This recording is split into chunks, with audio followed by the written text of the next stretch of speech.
Everyone, welcome to Beyond. Be sure to hit like and subscribe so the audience can find the channel. Today we have an amazing guest, Rich Ferrari. Rich is the co-founder of De Novo Ventures, which has $650 million under management and which is one of the premier firms dedicated to medical devices and biotechnology. Rich has raised over $1 billion for companies he has directly influenced and participated in approximately a $1.5 billion in acquisition events. Additionally, Rich has been a successful CEO of two publicly traded companies, Cardiovascular Imaging Systems, the first and leading developer of ultrasound imaging catheters, which was eventually acquired for $125 million by Boston Scientific.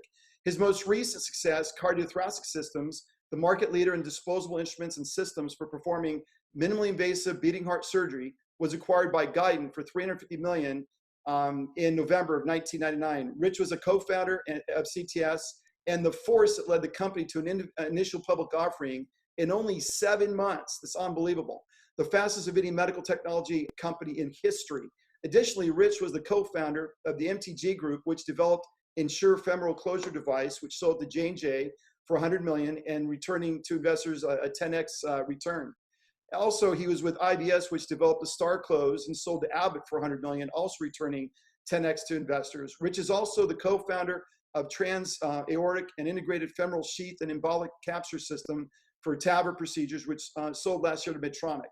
Rich was also the executive chairman of Century Heart, where he led the acquisition at AtriCure last year for $300 million. Mr. Ferrari is a recipient of the Mallinckrodt Award of Excellence in Medicine and has been a finalist for the Entrepreneur of the Year Award. Rich holds a BS degree from Ashland University and an MBA from the University of South Florida. Rich, welcome. Yep, thank you, Ben. That intro sounds like I should really know what I'm doing, but you know what? It works a lot better when you got really great people that you work with. Well, you know, Rich, we had the opportunity and honor. I had the honor actually of starting my career off in medical devices under your leadership with the Cardiothoracic Systems opportunity. And I would agree with you. The team that you assembled was like a dream team. Just they could execute, they captured your vision, and just really drove it. So really, hats off to you and your ability to identify, key team members to make that happen. Yeah, no, it's actually amazing. CTS is, that's a great story, as you know, because you were part of it. But when I think about you and then everybody up from there, every guy on the executive team today is a CEO. Yeah. You're doing entrepreneurial stuff and breakthrough stuff. Every single individual. It's just that it was an amazing combination of talent. Yeah, and it was an amazing learning practicum for all of us, go through that process and see how you thought about putting a business together, teams together, and identifying talent. Before we jump into that, take us back, Rich, to where it all got started for you. Where did you grow up exactly? Yeah, I grew up in Long Island, New York, which is out towards a town. It was a town called Seaford, which was on the sea, obviously, an area called Jones Beach. I'd say, maybe 45 minutes to an hour from the Hamptons, but it was a cool little town, on the water. My dad worked at Grumman Aircraft, and, I was there until I was 18 years old, and then I went to college at Ashland University, and then really never went back. From there, I took my first job at Johns Hopkins Medical Center in Maryland. I was there for about a year and a half, maybe even less than a year and a half, and I met a high-tech company from California called ADAC Labs that was developing really one of the first image processing computers for taking digital information from nuclear medicine cameras and X-ray machines and digitizing them and quantifying the vessel size and stuff. And because I was a pretty good talker, they had, when they came in to train us at Johns Hopkins, I was chosen as one of the guys to be trained. And that's how I actually got into my business career. ADAC was the first company that hired me in business. And I started as what's called a clinical application specialist. So I traveled around the United States teaching people how to use their computer system, which was a very new thing at that time, and the departments. And then I gravitated up through the channels there until eventually I became vice president and general manager of the company. And that company was won the Turnaround of the Year award in 1989, I want to say. Pretty phenomenal success story. Ultimately, ADAC sold to Philips for $350 million. But I had learned from a guy that was incredible. a guy by the name of Mike Prelitz, who is one of the premier turnaround artists at the time for a bank called Hambrick and Quist, which no longer exists. But QT Wiles of the Hambrick and Quist fame at one time was on the cover of Time magazine as the one of the doctors of turnarounds. So I worked for Mike for about 6 years, which was one of the hardest things ever because he was a unbelievable driver, very tough guy to work for. We went through management guys every 3 months because you didn't hit your numbers, you didn't know your numbers, you didn't know what you were talking about. He just replaced you. Simple as that. Right. But I learned a ton from this guy. And so I was at ADAC for 11 years, and I took my first CEO job when I was about 33. So an unbelievable compression of business skills because I was on a turnaround team and I worked directly for a guy who is one of the toughest SOBs out there. So Rich, this is an interesting point. At 33, you become a CEO. You've had this amazing immersive training, almost like a Navy SEAL in a very compressed period of time. Exactly. However, in experiencing you have that experience that maybe shaped your business acumen, your drive, your perspective. But I'd also argue that you have some foundational principles that are critical to your life and how you show up and how you treat people and how you think about the process. So where would you say, beyond just that compressed experience in business, where did your principles get shaped from? Yeah, well, that's also a good question because I was pretty much of a wild guy in my younger years, particularly in college. However, while I was at college and I was an athlete in college, I played lacrosse. I had the opportunity to get sort of involved with Christian athletes in action. Mm-hmm. And that experience, and there was a moment during my college experience where I was able to accept Jesus Christ as my Savior. I think that fundamentally rearranged my life in a whole variety of ways. And over the years, thinking about how to treat people, how to motivate people, how to stimulate people, to take a mentality of, even though I was a CEO, having a service mentality, not a know-it-all mentality, knowing that whatever I have, whatever skills I've been given, whatever gifts I have really came from Jesus Christ, and trying to utilize principles biblically around how do you show up for work and do the best you can? Well, it's a biblical principle. It's not new stuff. I mean, 2,000 years ago in Ecclesiastes, right? Mm-hmm. The Bible says, whatever you do, do it well. Not half-assed, not partially, you do it well. And right. If you believe that you were born in the image and likeness of Jesus Christ, not to get too biblically and religious here, because I don't want to have people think it's you become a zealot for this, but it's how you incorporate this harmony within your life and how you impact others. The Bible is filled with fabulous business knowledge in every single aspect. And that's a good example, which led to this series I ended up creating that you know about, called Excellence by Choice. We all have a choice to be excellent or not. And if you're a Christian, excellence is what you absolutely should be striving for, because we're made in the image and likeness of our Lord Jesus Christ. He was excellent in everything he did. So the wisdom you gain biblically, and then how you impart that with teams you're building, people you're working with, I think resonates ultimately to where people look at you and go, you know what, this guy is really different. He treats me differently. He gives me the opportunity to succeed. He's really someone who walked the walk. He's authentic in the sense of who he is. And I think that's how you get people to go through walls for you when you're building teams together. So that was, to me, that college experience there was really my junior year in college. I would say that was a transformative element in changing my thinking and my life. And then, building on that, obviously making a lot of mistakes in the process, but building on that over the years to gain from that.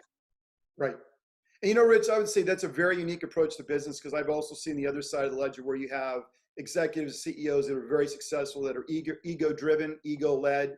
and have a very heavy hand. And maybe one could argue get results from that, but I would argue your approach is what manifested the entire team in CTS and all the people I work with to really achieve very, very high levels of success. I think everybody felt they were included. There was an opportunity to grow.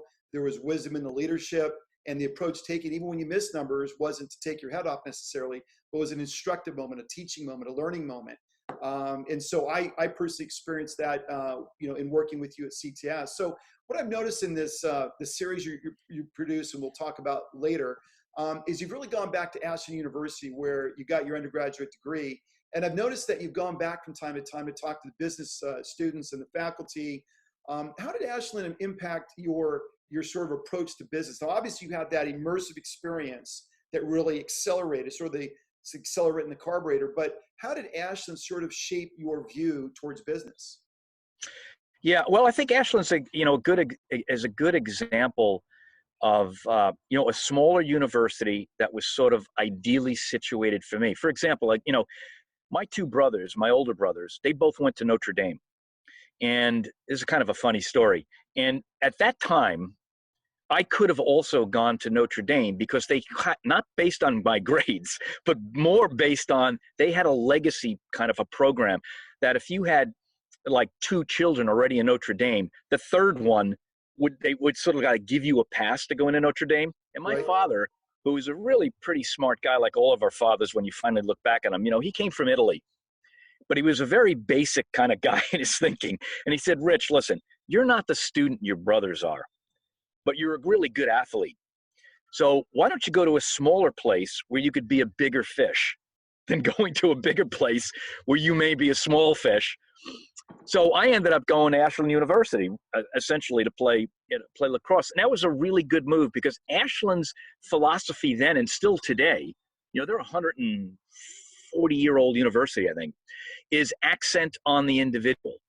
And because I really didn't care that much about school, I was more interested in playing sports. Right. They kind of nurtured me through the process. And I think if it hadn't been for an environment like that, I'm not sure exactly how it would have panned out. I think if I had gone to Notre Dame, I probably would have failed out because I wasn't that student that my brothers were. So that is kind of helped build that core and thinking about this accent on the individual and trying to go and find what are those gifts that people have, because everybody has them. Everybody's given talent. You just many of us don't realize what those talents are. No one's ever told us what they are, right? People may have been suppressed for one reason or another through their family, just through being depressed, through not believing they could be as good as they could be. But Ashland kind of thrived on that. They took advantage of this smaller university, only 4,000 students at the time. Maybe it was even a little bit less than that. And really spending quality time with them. So I had some great experiences there. And I think that gave me the basis. And of course, athletics gave me the basis to be able to say, listen, if you really do work hard, you are consistent in your daily approach to things. Over time, you're going to be better off than less off. Right. So was it Ashland that helped you be a better student? Because when I listened to you talk that you weren't as capable as your brothers academically, it's sort of like a strange sort of juxtaposition because of your success in life and in business. In my experience of you, you're very, very intelligent, very smart, very capable. So did that create a transition in your mind towards school? Yeah, well, it sort of did. Well, what happened was it wasn't so much that my brothers maybe had a higher IQ or anything. It was just what they focused their time on. So in my junior year, that instrumental moment in time where I sort of changed my life around, of course, then I met Beth, my wife, at school. From that moment in time onwards, I'd have to say, and it may sound not so humble, I can't ever remember not achieving success, winning on everything I put my mind to. So I did, in fact, turn my grades around, graduated from college. I think ultimately I had like a 3.3 average, wasn't particularly great, but remember I was also an All-American in lacrosse playing sports and turned my whole life around, and then went to grad school, did extremely well there, went to school for another sort of degree. I was valedictorian. And then it just, literally, I just for the last 40 years, can't think of anything that I haven't set my mind on that I haven't achieved success at. So it was more of a function of what do you want to dedicate yourself to? And when I began to realize that by dedicating and controlling how you think about things, waking up every day going, I can be the best of me. And every day saying that, which I think when you and I first talked, I tell you that I do that every single day. Like this morning, I woke up and say, how can I be the best I can be today? And whatever it is I'm going to do, whoever I'm going to be interacting with, I want to be better today than I was yesterday. And what did I learn about my experiences yesterday? Because we all have times where we just kind of get sideways, agitated, maybe haven't handled things, in the way that we would have liked. It's normal, right? But when you think about it every single day, it becomes a habit. So success becomes habit forming because you see the goal, you think about what needs to be done, you set the priorities down, and then you consistently chip away at it. It's what every great athlete does, what every great leader does, what any person that's ever accomplished anything does. They realize that winning's better than losing. And when you get the taste of winning, you want to have more of it. So you begin thinking about how can I become a continuous sort of learning individual, learning from the experiences, learning from the mistakes, making those tweaks, making those adjustments, being objective about who you are. I think from CTS, I never had an issue of I knew it all. There were certain things that I knew extremely well. Those were the gifts that I was given. But the things that I didn't know that well, I hired guys like you and guys like Steve Van Dyck, right? And guys like Rich Lottie and Mike Billig and all these and Jeff Dillon, all these guys that in their own way, their skills in that area were better than mine. But together, we were unbeatable. Yeah, no, that was true. And that's a mistake I think a lot of CEOs and leaders make. They think they have to know everything. You don't have to be the smartest guy in the room at all. You just need to know how to put the smartest people together so that the sum of that enables you to lead them and take their input and their ideas, massage them so you have a clear set of agenda, clear set of goals, clear set of milestones, things that people are behind, purpose-driven versus task-driven. Right? Big distinction. So what's interesting, Rich, is, when I look at your track record and everything you accomplished, a lot of people could sell a company and then sit back and rest, right? And what's really been intriguing to me about you and your career, like you said, everything you put your mind to, you meet with success. So what drives that energy and motivation? Is it simply the feeling of winning every time? What keeps you motivated and focused and on point with each and every success you've gone through? Well, it's a great question. I tell you, I don't know if you caught this yesterday.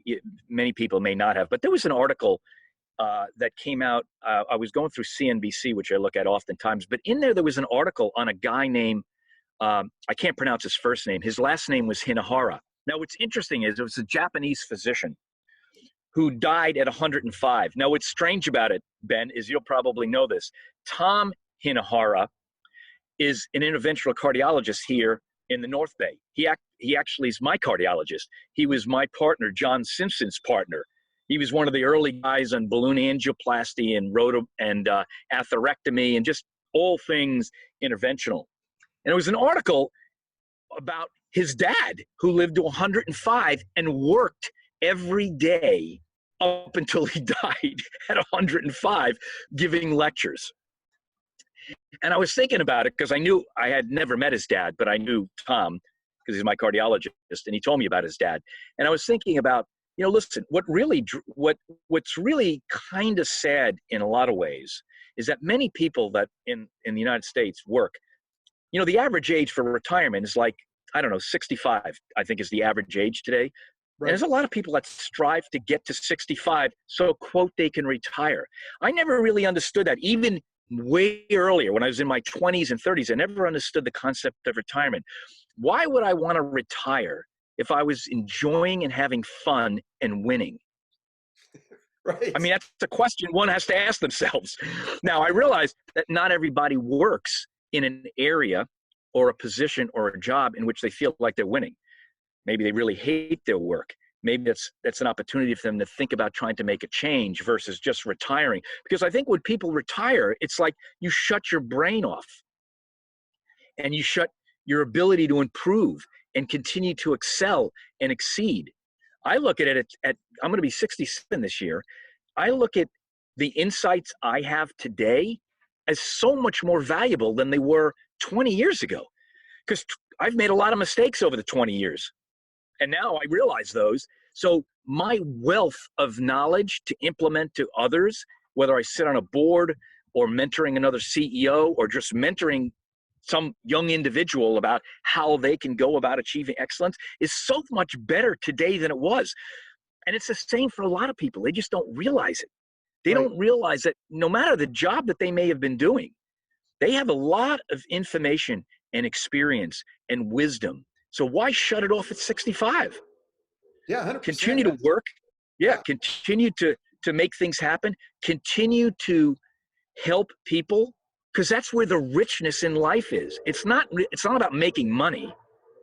It's about how do you impact people's lives and careers and their thinking. Young, old, people that are stuck in different, in different dead end jobs. They've probably never even thought about what is the real gift they've got. And if they Right. just step back from it and say, what am I really good at? Let me analyze that.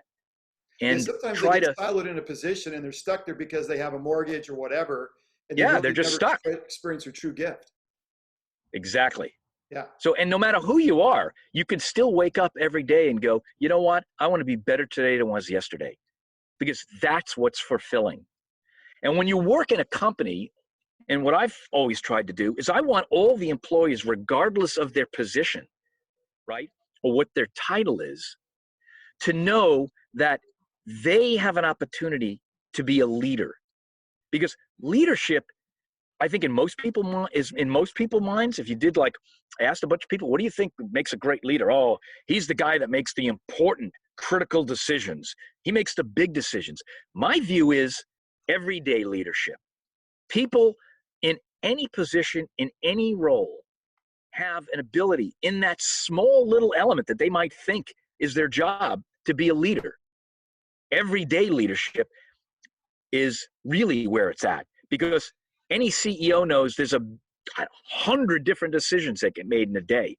Every single one of those are made by different people within the company who should look at that decision that they've made, regardless of how small it is, and say it impacts the company. Because when you add up all of those decisions and all of those little, what I call everyday leaderships, that's how you get great momentum and accomplishment.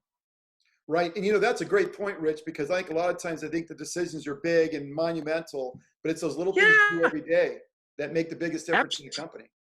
Yeah, absolutely. And as you and I talked about, that's one of the talks, so to speak, is everyday leadership and moments of truth. People don't realize that they just might meet somebody in a coffee shop. And that moment in time, that interaction between two people may in fact be a moment that transforms their whole career going forward. You just don't know it. It's a moment of truth, that moment in time for you to show to whoever it is, the customer, the person picking up the coffee, whatever it is that you're doing, that you're giving an extraordinary experience versus an ordinary and average and mediocre experience. And there's so many people, unfortunately, in the United States that just are stuck like in ruts, and they've never really thought about it. How can they be extraordinary versus ordinary? And Wow, this really makes a difference. And sometimes it's just a simple moment, an instantaneous experience that somebody like me may walk into that store and go, you know what? I like that kid. I like that person. You know what? I've got a role for them somewhere. Yeah, it's powerful, Rich. I mean, and that's a great perspective you bring into it. So another question is, what is more important in your mind? Because a lot of people, when they're first starting up in their career, education is what's really talked about and promoted. But is a college degree more important than the values you bring into the workplace when you look at the balance? Definitely not. No, I mean, there's no doubt a college degree is important, but values, that's what CEOs, leaders, people that are running businesses, whatever size, whatever, they want people who have values, integrity. Because if you don't have values and integrity and you're not trustworthy, it doesn't make a difference how many degrees you have. Right. Right? Because the basis of your foundation is built on sand. It's going to crumble. So I've never been an individual that focused on what is somebody's education or somebody's degree. It's what is that person made of? What are their values? Do they have integrity? Are they trustworthy? Those are the values at the end of the day that'll be transformative. Because there's lots of smart people, Ben, as you know, guys with tons of degrees, but unfortunately they have no values, have no integrity, and many of them have never accomplished anything close to what, quote, that educational experience would make you think they should have accomplished. They've actually been failures. Right. Right. 100%. So, when we think about your career and I think about working with you, that's the one thing that underpins my experience of you is the value portion or the value piece. There's no question about it. And it's really transcended a lot of areas. And so your career has been, I would say, nothing short of meteoric. You've raised over $1 billion for companies you have directly influenced, participated in 1.5 billion worth of acquisition events, which is just bonkers to think about. And I'd say greatness is defined as consistency. We think of Michael Jordan, Leo Messi, or Elon Musk. Year after year, they get huge results no matter what they lay their hands to. What is it about your approach that has produced the consistent results in your career? Well, again, I think it really does get back to, just early upbringing. And I have to say, athletics plays a role in that, because to be good at anything, you early on know that you've got to put in the time, you got to endure the pain to work through that. Now, a lot of people, as you know, they start things out and they're not consistent with it. I mean, that's why diets are out there, right? Everybody wants a quick fix, so they decide they're going to go on a diet. And the history of and the data on diets is usually those people gain back all the weight that they may have gained through doing the diet. Well, why? Well, it's because they weren't consistent. They didn't change their lifestyle and adapt a more consistent approach to eating. Well, it's the same thing for business. It's the same thing for athletics. It's the same thing for just how do you want to progress through your life? It is hard, and it takes a discipline to, again, wake up every day and say, how can I be better today? How I should be exercising today, regardless of how small or how much amount of exercise I should do. Consistency is the secret to success. That's an old theme, right? My father used to say that when I was a kid. He said, Rich, listen, you want to be good at anything, you're just going to have to work at it every day. And I don't care who you are or who's listening to that. Anybody you know, including yourself, that is consistent at doing something, you're likely good at it. But it requires discipline. So it does require a mentality of saying, you know what? This is important to me. It's important to my life. I'm going to make mistakes. I may fail. I may wake up today, don't feel very good. I'm still going to push through. I'm still going to go out and ride my bike for 5 miles. I'm still going to go out and train for that marathon. I'm still going to go into work today, even though I feel like garbage, but I'm going to rise above it. It's that drive, right, that enables someone to overcome those problems and be consistent, and therefore consistency is going to lead to success. There's just no doubt about it. It's a great recipe, It's Rich. so well proven. Yeah, I think it's a great recipe, great points. When I think about, as we start looking at the zenith and arc of your career, you took the helm of Cardiovascular Imaging Systems, publicly traded company who developed the ultrasound imaging catheter, which was ultimately acquired by Boston Scientific for $125 million. What were some of the early challenges that the company, or when you took over the helm, what were some of the early challenges you confronted or dealt with within that company? Well, I mean, yeah, Cevis was a great example because it was private. They had raised 3 rounds of funding, but the company was sort of stuck. I would call it kind of like plateaued, stalemated. So I had gotten hired by the venture groups that I put the money in, and came in with sort of a new way of thinking and a breath of fresh air. The challenges there were oftentimes when you come into a company that already exists, it already has a culture that exists. That culture may be good, that culture may be bad. Um, and in the case of Cevis, that culture needed to be changed. These were people, good people, no doubt, because I think every employee fundamentally anywhere wants to do a good job, but they were never really trying to do the very best job. They were basically in a rut of, well, we're doing okay, and that's good enough. Right. And when you're dealing with a culture like that, you really have to go and eradicate that. You have to eradicate the culture. In other words, you either have to fundamentally figure out how you can transform it, which in a large company is very, very difficult, but you can run campaigns and replace people. In a small company, sometimes it's easier, but the downside is sometimes you have to replace the people. Right. You have to look at the organization. So the challenge at Cevis was first getting in there, understanding what was limiting them from the success they should have, because they pioneered the ability to put an ultrasound transducer on the tip of a catheter, put that catheter into your coronary arteries. That was revolutionary. No, that was unbelievable technology. And they were ahead of their time. But they also made a great deal of mistakes organizationally, how they were structured. They had the engineering department had the hardware group who was working on the ultrasound system. And then they had the catheter group, two different VPs operating in silos, almost competing against themselves. That was one of the challenges. I got in there and said, this is nuts. This is one system. This is not, we have an ultrasound system and we have a catheter. We have a system that's a catheter with an ultrasound transducer that has to develop an image on a piece of hardware. So I had to rejigger the engineering department, make it under one VP, and then have, programs developed around catheter engineering and image processing engineering, but tie them together. Can't have silos. This is ridiculous. Well, it was the same in the marketing department. It was the same in the, in the sales department, in the quality department. Everybody was working in a silo. You can't have that in any company, big or small. And in a small company, it's really bad because nobody's really talking.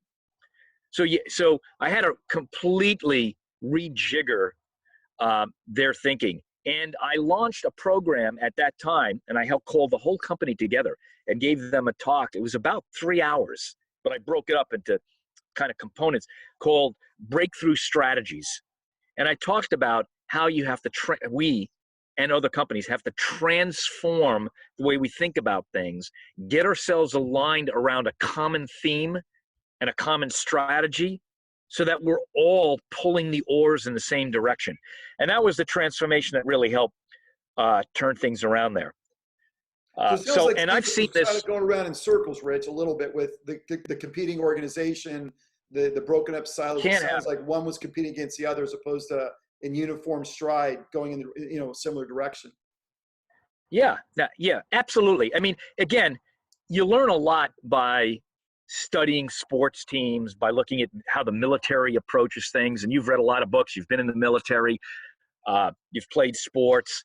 There are common themes that run all throughout that. And it's the same in business, right? I mean, a SEAL team knows what their general goal really is. Each guy knows his job specifically, yet they come together and can exceed.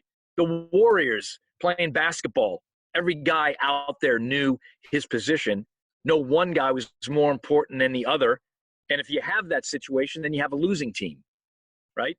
Yeah. So you're right. Everyone needs to be pulling in the same direction, pulling for the same reason, and understanding that their contribution, whatever it is super valuable to the overall success of, quote, the company, the program, whatever it is they're doing.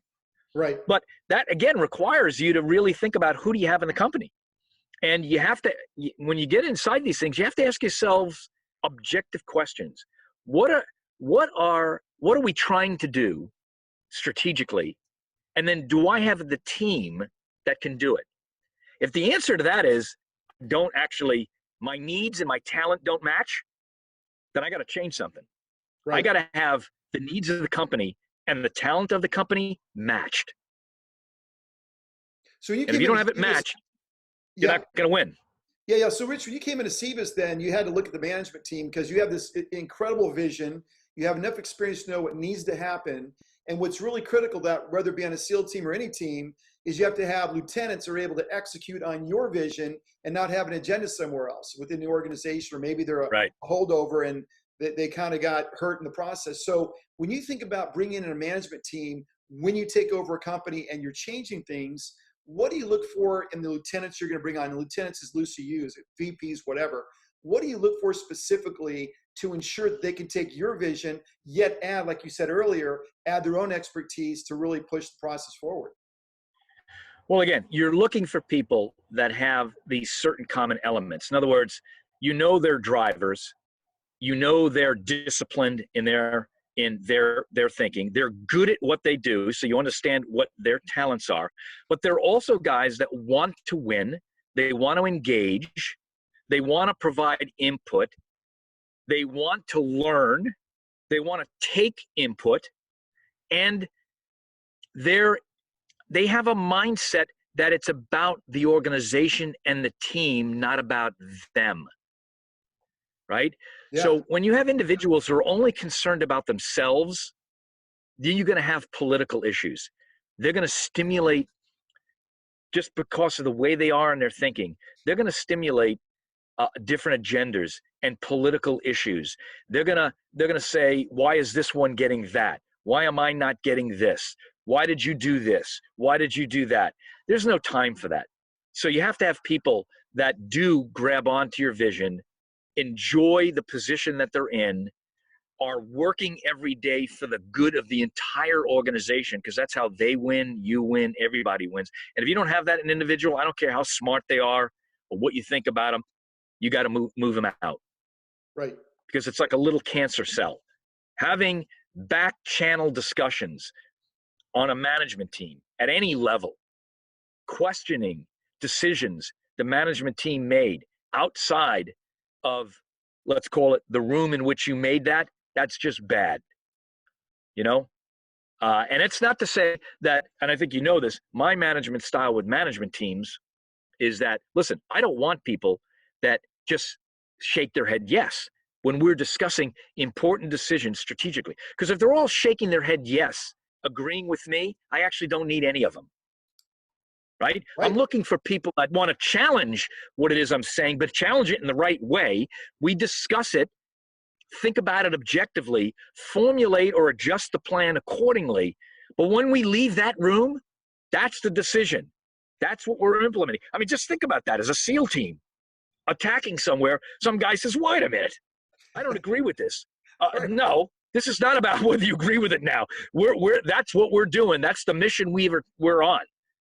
There's no questioning that. Can you imagine a pit crew coming into a Formula One car?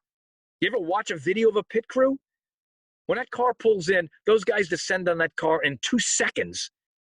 Oil is changed, carburetor is tuned, wheels are off, back on and off they go. Could you imagine if the pit crew came out and the guy goes, hey, you know what? I'm not sure I want to take that wheel off, or I don't think I need to have the torque quite that. What? No, there's a plan, there's a script, this is how it's executed. Right. So you came into Cebus and it was languishing, it was sort of stuck. You came in, you revitalized it, you got new vision, new direction, and you brought it to a point where an actual idea of getting acquired was there and had for all for sure. You sold for 125 million. What was the biggest challenge in getting Cebus acquired? Well, again, this was going back, 25, 30 years ago. So they were on the cutting edge of looking inside coronary arteries. So the biggest challenge was not whether or not the technology did what it was supposed to do. Sometimes you have technology that's at the front end of a change. And in this particular case, it was right at the front end of, who cares whether you can see inside a coronary artery? Well, it turned out that was the case early on, until coronary stents came about and people began to understand that, you know what? If we understood the morphology, meaning the landscape in the coronary artery, whether it was soft plaque or hard plaque, and then we were putting a stent in there, we might be able to better fine tune how we deploy that stint. And if we fine tune that deployment, we would get, quote, to be overly technical, you understand this, but some of your viewers may not, we'd get better flow through the vessel because the stint would be better opposed to the anatomy in there. So that was the tough part, was to be trying to convince the buyer, who happened to be Boston Scientific, and they were in the stint business, but having to convince them that, wow, this is coming, guys. This is actually going to be important. We can actually see inside the vessel, which is going to enable you to land your product better. Right. Right?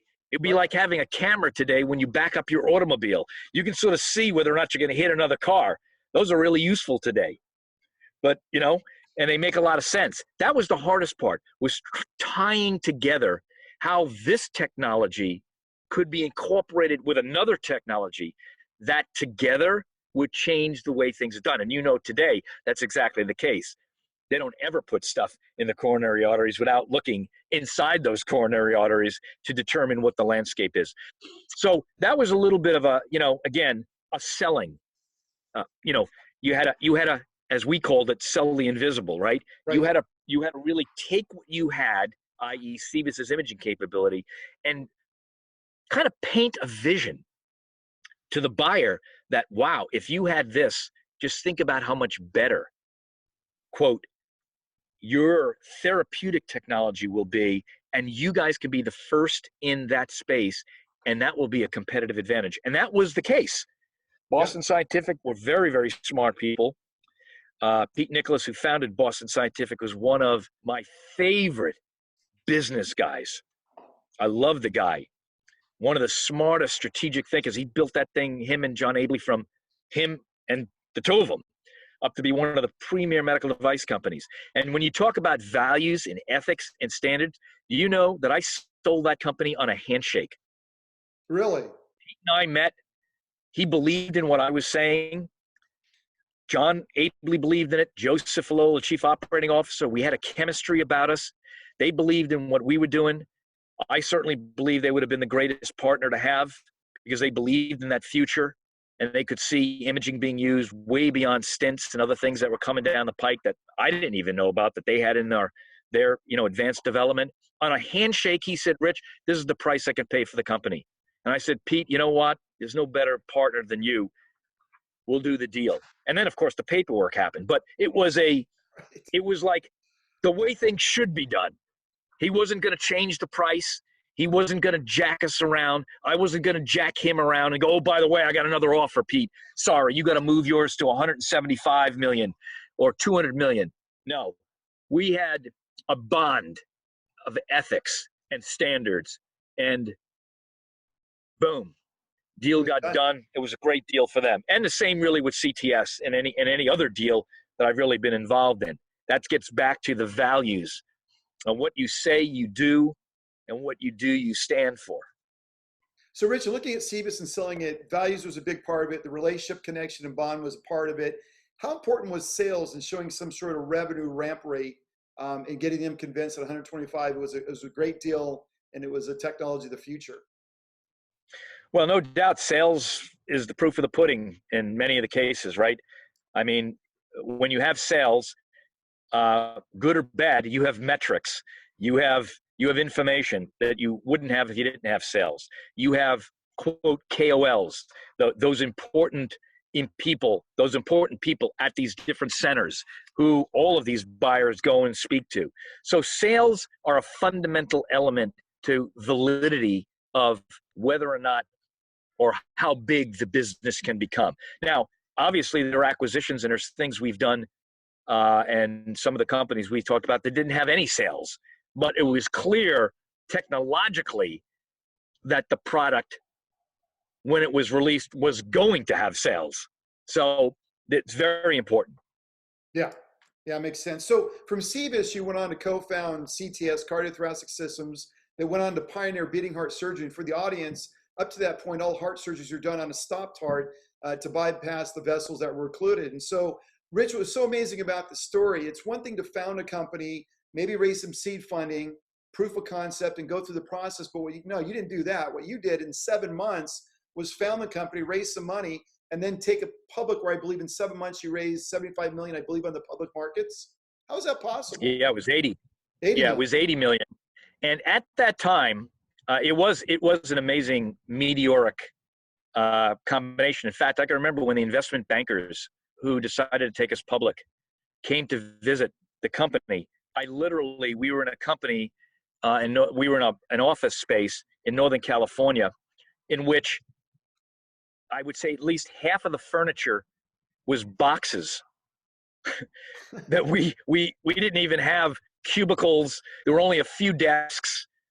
We only had 7 employees at the time that the bankers first came to hear the story. So at that moment in time, 1996, end of 1995, beginning of 1996, the public markets were very, very accepting of concept sales. So you didn't need to have any sales. It was more, you had to be able to paint a big picture, a big vision. And at that time, if you had that big vision and it was big enough and you told a good enough story, you could get the company public. And that's exactly what happened with CTS. All the moons aligned. I'd like to say it was, something I fundamentally did. Maybe I was able to articulate the vision and the story with a compelling rationale behind it, which we did. But the fact of the matter is everything lined up. The moons all aligned. The markets were accepting of it. We only raised $5 million in venture capital, went out, raised $80 million on the fastest IPO ever, and then sold the company 3.5 years later for $350 million. I mean, Rich, that's just bonkers. That's like defying gravity. You just create a new natural law for funding companies. I mean, the idea, you didn't have a product, you didn't have sales, you had 7 people on your team. I think you probably had an SLA model, maybe a picture. It did. That's hard to conceive in today's world. It is. Truly, truly hard to conceive. But again, it was those moons lined up, so that was part of it.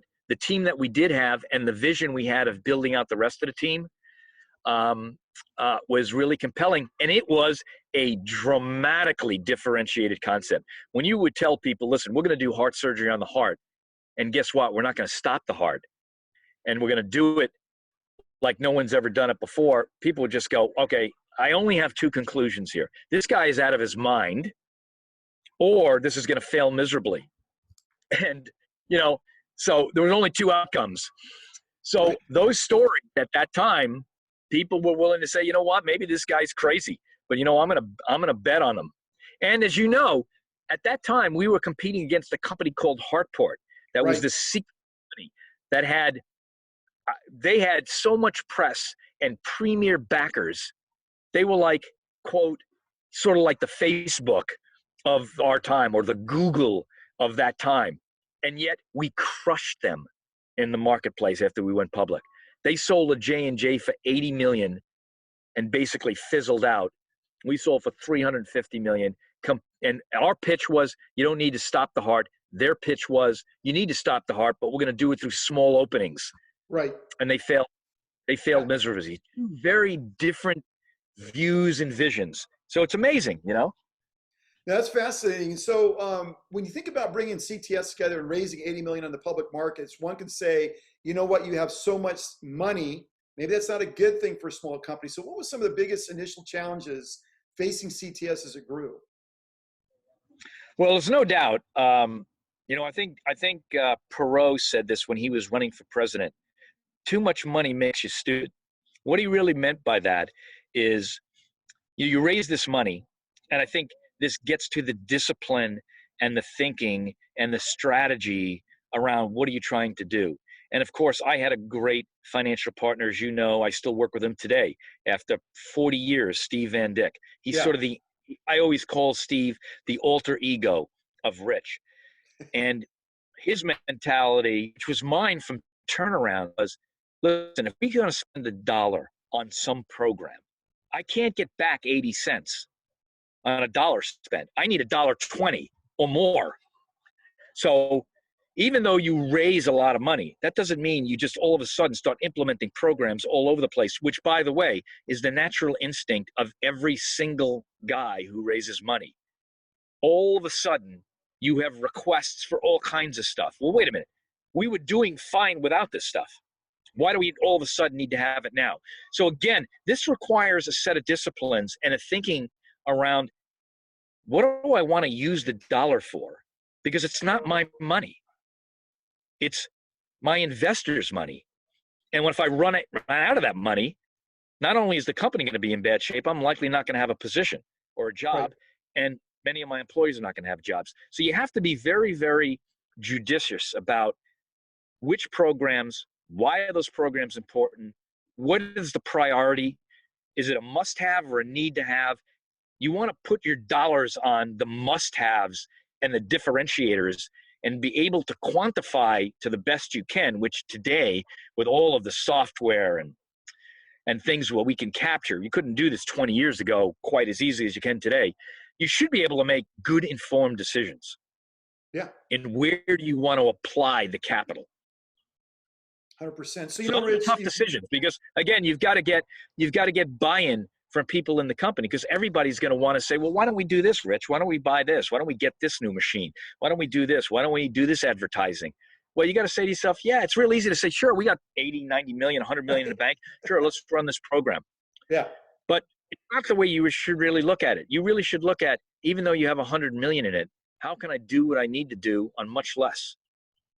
Yeah, no, absolutely. And I think it's like a Stretch Armstrong doll as a CEO, right? In a company with $80 million and a lot of smart people with a lot of ideas of how to, conquer the market or develop the technology and deploy it. I could imagine you're stretched in a number of different directions. So as you thought about, pre-public and then post-public, I'm always curious about what was the secret to identifying the key management positions and those people that filled them. I mean, that's no easy task. I mean, certainly they have pedigree, they have experience. What was it innately? Was it a gut instinct when you brought someone on board, you said, that's the right guy? Or what process did you go through? Well, I mean, I think, to some extent, it's a funny question that you ask, because is gut instinct something that's a management principle? And you know what? It actually is. Over time, you do get an instinct about certain people, whether they're authentic or real, whether they're just, telling you stuff, but they never really walk the walk. So it's always very risky, I find, and nerve-wracking to some extent, when you hire senior executives to come into a company that you haven't worked with before, because it really is very hard to pierce through their authenticity. Are they really authentic? Did they really do what they said? Or are they just telling you this because it sounds good in an interview? So some of that does come around, is there a chemistry that you have with the individual? Of course, how did they do previously in their background? You realize that anyone that says, call this guy for a reference, obviously that's going to be a good reference. Right. So you have to look and ask. I've always not asked typical questions on interviews. And I also didn't ask like the trick questions like Google and Facebook would say, well, if you were, 2 inches tall and you were stuck in a blender, how would you get out? That wasn't, I didn't really care about that. I would ask them more things about, tell me about, like we were talking about, tell me about your upbringing. Tell me what do you think success is? Tell me what drives you. Tell me where in your career you have felt you've made an impact on someone. That to me is a much better understanding of what this individual is going to be like. The other thing is, of course, you're never going to be 100% right. Right. And you may, and I have, oftentimes, we've put people in positions and they weren't what they said. Now, the question is, what do you do with that? How long do you let that go? My view, and again, this comes from turnarounds, because when you're in turnarounds and you're doing a turnaround in a public company, you have 90 days. That's it. Every 90 days, you have to go and give to the public a report performance. So I viewed that, okay, no matter what decision we really make, whether strategic or on a person, I'm going to know the answer to that decision pretty darn quick. And if it's not correct, so be it. We're going to change it. But I'm not going to wait a year to change it. I'm going to change it in 90 days or less. Right. And that's also one of the most invaluable lessons I learned from my early days working on the turnaround team. You don't make decisions those critical decisions, ultimately, they're going to come back and haunt you. And if you don't deal with a problem early, the problem isn't going to go away. It's going to get bigger and likely fester, and then it's going to become a real issue. It might, in fact, cost you your job. This is the problem with a lot of CEOs, first-time CEOs. I'm not talking about the super professional CEOs, the guys that have run many, many companies. But the younger CEOs, the thing that they always fall into a trap of is they're not really objective. And the reason they're not as objective as they should be is they don't want the board or the management team to think they're not capable. But so what happens is oftentimes they sweep things under the rug, so to speak. They never really divulge the truth about the situation. But the fact of the matter is that situation is not going to get better. It's likely going to get worse. And at some point in time, the board or your investors are in fact going to find out about it. And you're now going to be called on the carpet as to, when did you know about this? Why didn't you do something about it? Because it could have saved us a lot of money, a lot of time. Yeah. So I'm all about, listen, you can't have 100% accuracy on the decisions you make. What you can have is very good policies and procedures to track and audit how that decision is going. If it's not right, we tweak it. Right. If we can tweak it and make it better, hallelujah. But if we have to tweak it, meaning eliminate it and replace, so be it also. Nothing wrong with that. And I saw that firsthand at CTS. That was the first time I experienced it. And it was a very effective approach, policy, and way of thinking about things. So, Rich, you came across all the success at CTS. We're raising money now. We're publicly traded. We have a growing sales line. So then my next question is, given the ultimate success of CTS, how did you manage the egos and type A personalities to ensure success? Certainly on the management team, these guys are all stars. They have their own egos. They have their own desires, aspirations. And somehow you got to congeal this all together in a meaningful whole to get to the end point. So how did you balance some of the personalities you came across? Yeah, well, that's a really great question, because as you know, CTS had a lot of really interesting personalities, which was why it made it such a rich kind of environment, so to speak. Well, I think, you've got to be able to, as a leader, look at the people that you have and actually really understand what is their value, what is their gift and their talent. And sometimes there will be people, and we had them at CTS, that were disruptive, so to speak, in nature, but were able to contribute significantly. So you have to try and break it down and keep everybody focused on, again, what are we trying to achieve and what are those goals we're trying to achieve? And let each person rise to his natural capability, and making sure that you are fostering communication, because communication between all of the ranks and the sharing of information breaks down the silos. So I would tell you that you have to make sure that each of these individuals are sharing their knowledge and experience with others, like all the district managers or regional managers. Why, if one regional manager is having success in one area, why should he keep that secret? Well, of course he shouldn't. He should be sharing those experiences with what he learned with all the rest of the managers. Now, you have to foster that because they're competitive in nature oftentimes. And if you have the wrong leader, he's going to make it siloed. And you're going to have one guy trying to hoard all the information. So it's a lot about, how do you get communication to flow? You have to have routine meetings, bring people together, talk about the experiences, talk about the best practices, let everybody know that we're going to win together. You organize your comp structure so that not just one person wins, the whole group wins. You set your goals around that. If the company doesn't win, employees can't possibly win. You have to tie all of these things together. A good example is, and you know this, Jeff Dillon, right? We know Dilly as an unbelievable sales guy. He could sell doggone ice cream, snowballs to people on the equator and to Eskimos equally as well. I remember when I brought him on, you remember we had a different VP of sales and marketing, and I felt Jeff was going to have a more creative approach and he was good with getting people fired up in his own crazy style. I remember he came into my office one day and he was there only about 6-9 months. He said, Rich, why can't you give me more responsibility? Look at what I've done. I've got Ben, I've got, I've got this person we've hired, all of the great folks. We've got John, we've hired all these guys. And I said, listen, Jeff, I think you're doing a really great job. And my job, though, is to make sure you don't fail as you gain more responsibility and experience. So let me give you a really simple example to this, Jeff. I think you know how to swim pretty well today in the environment, but I'm not going to take you out onto the Indian Ocean and kick you off the back of an aircraft carrier. Right. Because you're not that good of a swimmer yet. And you can ask him this. That's exactly what I told him. And he thought about that. He said, okay, I get it.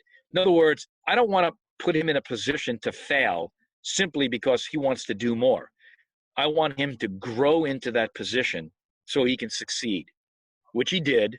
And of course, the sales force succeeded, and consequently, we had great success. But this issue of communication, how do you communicate when you have these different folks that are very, very powerful in their own right, and break down that it's not about them, it's about the collective group? That has to be a consistent message, a consistent reminding, a consistent communication scheme, your comp packages, everything you do has to all tie all of that together. Because if you have one that's out of whack, it's going to be out of whack. Right. Whole thing is out of balance for sure. Yeah. What is your it's best like memory? It's like a wheel. One spoke, not tight. The wheel's not quite running as smooth as it should be. Absolutely. Absolutely. So as you think back on CTS, what is your best memory from the time at CTS that you have? Well, I think the craziest memory, and maybe the funniest memory, is, do you remember that sales meeting we had in Utah at Snowbird? Yes. Yeah. Okay. That to me defined the amazing group we had. So if you recall, we had a sales meeting that Jeff had put together. We had the entire sales force. We had all of the marketing people and support people, and we were holding this at Snowbird in Utah. Now, why in the world these guys, your peer group, Ben, you as well, showed up in the winter to Snowbird with loafers on, with no socks, Tony Bahama shirts that looked like you guys were living in Hawaii. Right. And if you remember, we had a dinner planned one of those nights that was at the top of the mountain. Right. And we had to go up on an open chairlift. And I think the warmest piece of clothing the guys on the sales force brought was like a windbreaker.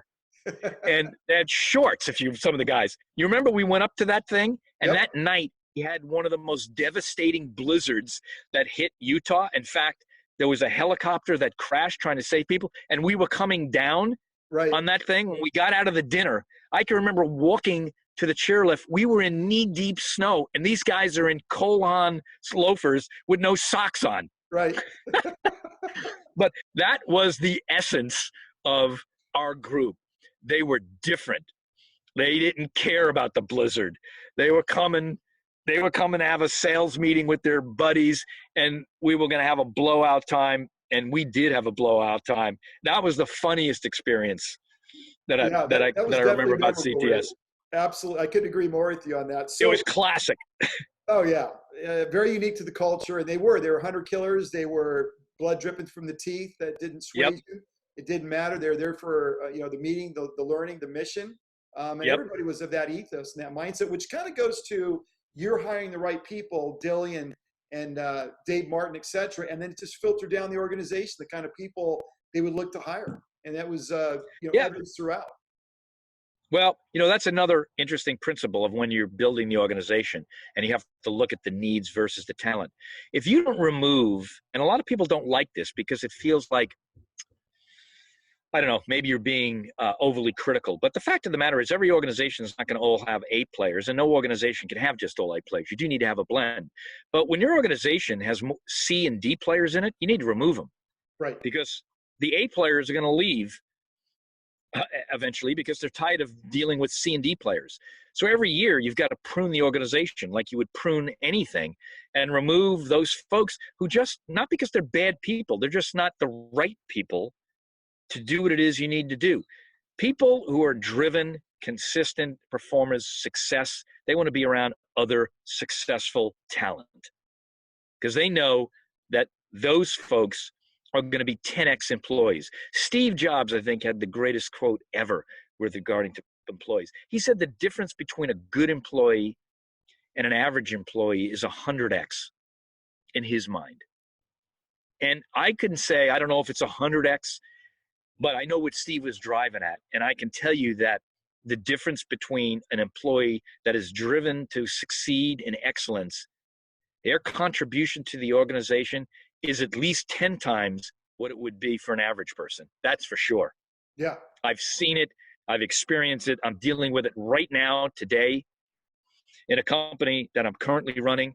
For when I got in there, the board asked me to jump in, kind of turn this thing around, which I did, and raise 60 million for it. And it's freaking flying. When I got in there were 32 employees. I removed 28 of them. Wow. And we have now 50 employees. So almost everybody has been removed. Why? Not because they're not good people. They were just the talent we need, and the need we had didn't match. And I had a manufacturing VP who, for a year, I was going, why aren't our margins higher? Why aren't our yields better? And I kept getting back an answer that, listen, Rich, this is a very difficult product to build. It's an artesian process. And that never sat well with me. I never believed that to be the truth. It was an excuse. So I started to dig into it. I finally replaced him for exactly those reasons that we talked about. This guy was not a forward thinker. Brought in a guy, and this is the honest to God truth. In 6 months, we went from 25% yield and like a 25%. Well, it was a 25% yield on the product, meaning 75% of what we built was getting tossed away.